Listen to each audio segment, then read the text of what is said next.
is M. Karthikeyan. Today I am going to tell human excretory system.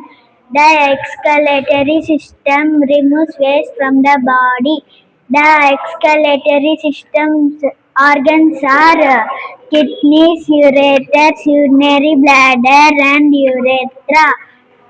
Kidneys act like filters to remove the waste from the body.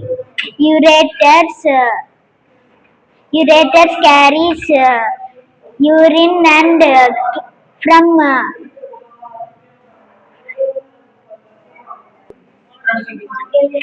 from kidneys to the urinary bladder. Urinary bladder stores the urine.